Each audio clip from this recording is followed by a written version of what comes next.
Python is an incredibly powerful language that is capable of doing pretty much anything. You can build machine learning models that predict the future, spin up cloud services like you own half of Google Cloud, create beautiful websites without needing 12,000 NPM packages, and, if you're truly fearless, make YouTube videos, like the one you're watching right now.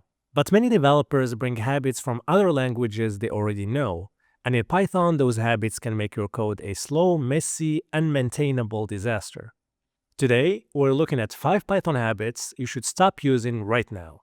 Let's dive in. Number 1. Using range to iterate over lists. Let's say we have a list of items stored in a variable called fruits.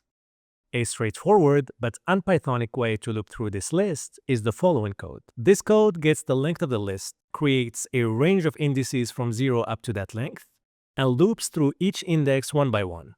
For every index, it prints the number along with the list element at that index, using square bracket indexing, for a final output that looks like this. This works fine, but it's one of the clearest signs that someone is writing Python with a Java or C mindset. In Python, the whole point is to write code that reads like the thing you're trying to do.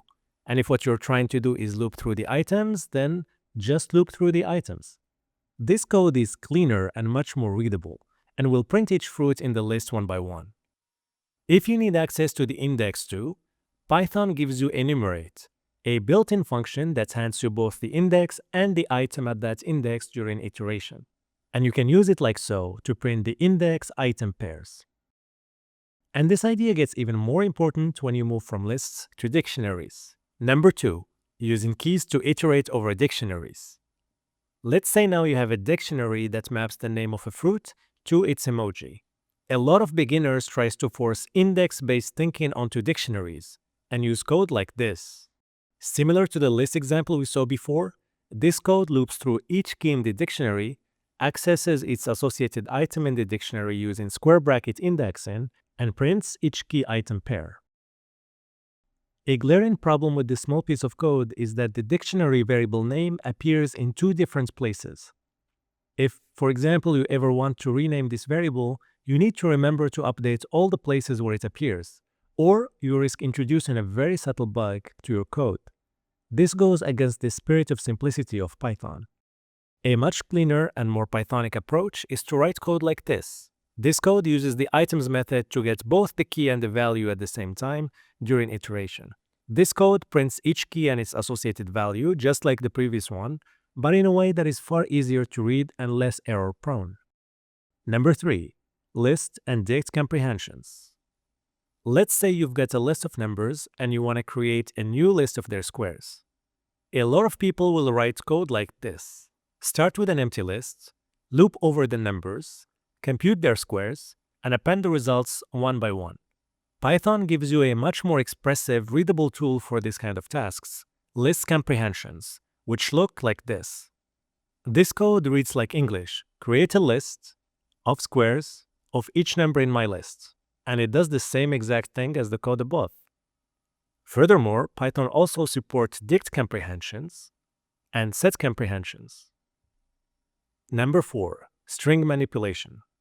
Here is an extremely common anti-pattern in Python. You want to combine several string pieces into one string. A naive way to do that would be through the following code. You start with an empty string, and for each piece, you call the plus equal operator to add that piece to the end of the string. This is one of the slowest ways to build strings.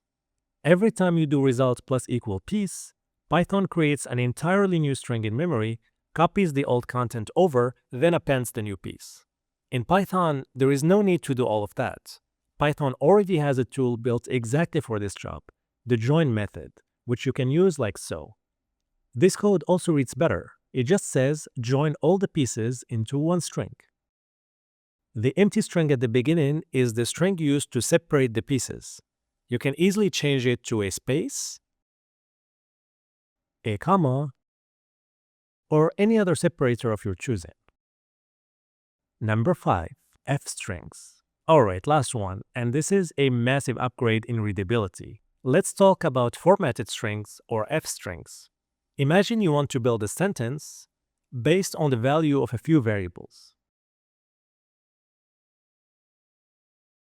A lot of beginners here still try to build the final string by combining the different parts with a plus sign.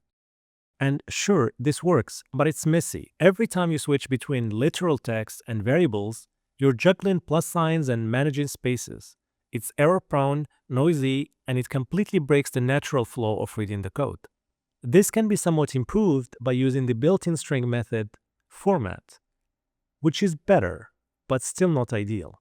In this code, you have these empty placeholders floating around, and your actual variables are stuck way down at the end of the line.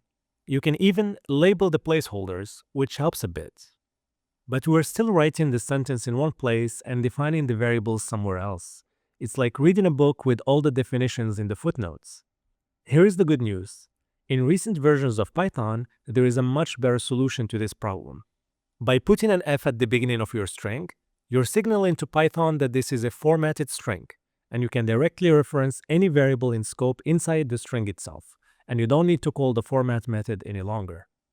The variables live exactly where they belong, right in the sentence. No concatenation, no format method, no mental gymnastics. But f-strings go way beyond basic variable substitution.